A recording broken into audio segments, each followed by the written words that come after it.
Hello everyone केमती अच्छा आपण मैंने वेलकम कर मोर गोटे न्यू फ्रेश ब्लॉग को। तो एबे टाइम है 4:30। मम्मी मु आ भाई मिसी बाहरी पड़िलु आम रेलवे स्टेशन। देन सेठी आम जामर प्लेटफॉर्म रे ट्रेन लगी जाइला तो आम जा बसी पड़ू। हाँ मु फर्स्ट टाइम पे वंदे भारत ट्रावेल कर तार एक्सपीरियंस तो मत कि निरा ही लगे। तो जाकि आम प्रथम निज निज सीट्रे बसी पड़ू। बसु बसु प्रथम आमको पानी बोतल आणिक देते। तो पानी बोतल दे सारा पर आम शोई पड़ू कौन पर राति ठीक से निद हो नाला। तो उठिक देखा पर आम पहुँची जाइलु भुवनेश्वर स्टेशन रे। तो भुवनेश्वर स्टेशन रे एत गहली देखिकी भाई मुंड ही खराब हो जाता। हाँ सांग मैंने आम आज जाऊँ कटक जोटिकी मोर अच्छी ऑडिशन जोटा टिकेट एंड टिकेटिंग ऑडिशन अच्छी आज कटक चाउलियागंज लक्ष्मी मंडप रे। तो आम सब मिसी सेठी को ही जाऊँ। तापर भुवनेश्वर स्टेशन पर आम फ्रेश होगा पलैलु।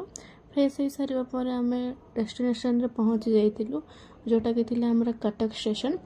देन कटक स्टेशन रे पहुँचला पर आम सब निजर सामान धरी बाहरी पड़ू ऑटो पाई। तो ऑटो गोटे बुक कर सारा पर आम पलैलु ब्रेकफास्ट पे कौन पे ना आम बहुत सका बाहरी तो किसी भी ब्रेकफास्ट कर तो आम प्रथम जा ब्रेकफास्ट कर देइथिलु। तो ऑटो बस सारा पर आम पलैलु ब्रेकफास्ट पे। ब्रेकफास्ट आम से कल्याण मंडप पाखरे ही करूँ जोटार कि थिला पूरी बरा और गुगुनी। तो ताकू खाई सारी आम पलैलु स्टूडियो जोटिकी हम आमर ऑडिशन। तो सही भितर को गला पर देखिली जो पूर्व ही बहुत प्रतियोगी पलि आसते। तो सेमानंक सह किछटा मीटअप कर सारा पर मु पलैली चेंजिंग रूम को। तो फर्स्ट फ्लोर गला बेले देखा मिलता जे जोटिकी एंकर आमर इंट्रो नेबे जोटा कि आम आम इंट्रोडक्शन दबु। तो सही सेटटा पूरा प्रस्तुत होगी। तो ताको देखि सारी आम पलैलु चेंजिंग रूम को। तो आपण मैंने देखिपे यहाँ हूँ से चेंजिंग रूम जोटा कि कौ भूत बंगलार भी कम देखा जाऊ नथिला। तो जहाँ हो चेंज तो करने को पड़ो कॉस्ट्यूम पिंधा को पड़ो। तो यही सब को छाड़ी मु कॉस्ट्यूम चेंज कर देइथिली। तो आपण मैंने निश्चय कहे मोर कॉस्ट्यूम आपण मानक केमती लगुच। बस मु खाली कॉस्ट्यूम ही चेंज करी मेकअप मु पर नहीं। तो कॉस्ट्यूम पिंध सारा पर मु पलैली मोर रजिस्ट्रेशन नंबर नापी। तो मोर थिला 109।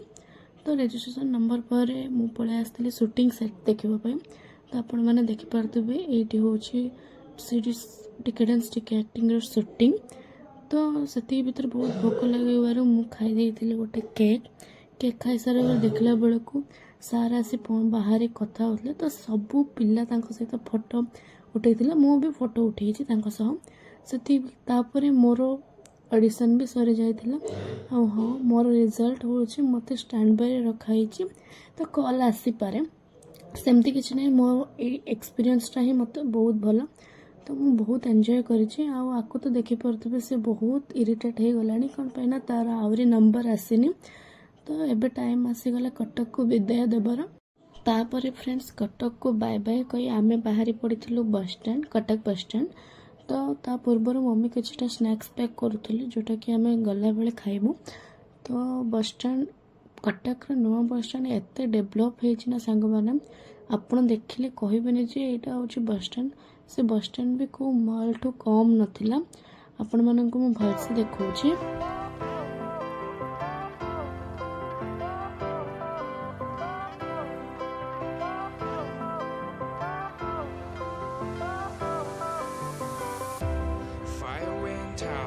Lights went down when you feel lost in your shadow. Don't feel alone, don't scream so loud. We are living in this cruel world. Broken but strong, gotta move on. You're not a bakery of life. Equip my soul, find the real gold. I'll fulfill what I started.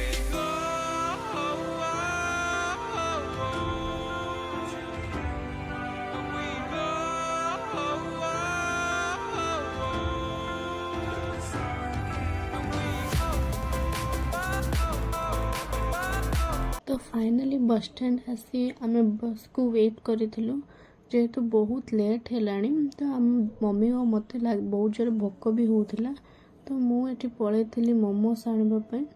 ତ ତାକୁ ଆଣି mummy ଆଉ ମୁଁ ମିଶିକି ଖାଇ ଦେଇଥିଲୁ। ଦେନ୍ ଆମେ କିଛିଟା ଘରୁ ବିସ୍କିଟ୍ସ ନେଇଥିଲୁ, ତ ତାକୁ ବି ଖାଇ ଦେଇଥିଲୁ। ତ ଏଠି ଖାଇସାରି ଆମେ ବସ୍କୁ ୱେଟ୍ କରିଥିଲୁ। ତ ବସ୍କୁ ୱେଟ୍ କରିବା ଭିତରେ ଆଉ ପୁଣି ଆମକୁ ଭୋକ ଲାଗିଥିଲା, ତ ଆମେ ପୁଣି ପଳେଇଥିଲୁ ଚିକେନ୍ ରୋଲ୍ ଖାଇବା ପାଇଁ। ତ ତାକୁ ଖାଇସାରିବା ପରେ ଆମେ ଏଠି ପୁଣି ବସ୍କୁ ୱେଟ୍ କରିଛୁ। ତ ଆମେ ସମସ୍ତେ ରୋଲ୍କୁ ବହୁତ ଏନ୍ଜୟ କରି ଖାଇଲୁ। ଯେହେତୁ ବହୁତ ରାତି ହେଇଯାଇଥିଲା ସେଥିପାଇଁ ବସ୍ ଷ୍ଟାଣ୍ଡଟା ଖାଲି ହେଇଯାଇଥିଲା। ତ ସେଠି ଆମେ ବ୍ରହ୍ମପୁରର ହିଁ ଲୋକ କେତେଟା ଥିଲୁ, ତ ଆମେ ସବୁ ମିଶି ଭଲସେ ପୁରା ଏନ୍ଜୟ କରି ରୋଲ୍ ଖାଇ ଦେଇଥିଲୁ। ରୋଲ୍ ଖାଇସାରିବା ପରେ ଆମେ ବସ୍ ବି ଛାଡ଼ି ଦେଇଥିଲା, ତ ଆମେ ସବୁ ବସ୍କୁ ପଳେଇଥିଲୁ। ତ ହଁ ସାଙ୍ଗମାନେ, ଆପଣମାନଙ୍କୁ ମୋର ଏଇ ଅଡ଼ିସନ୍ ଭିଡ଼ିଓଟା କେମିତି ଲାଗିଲା ନିଶ୍ଚୟ କମେଣ୍ଟରେ ଜଣାଇବେ। ରହିଲି ଫ୍ରେଣ୍ଡସ୍, ଜୟ ଜଗନ୍ନାଥ।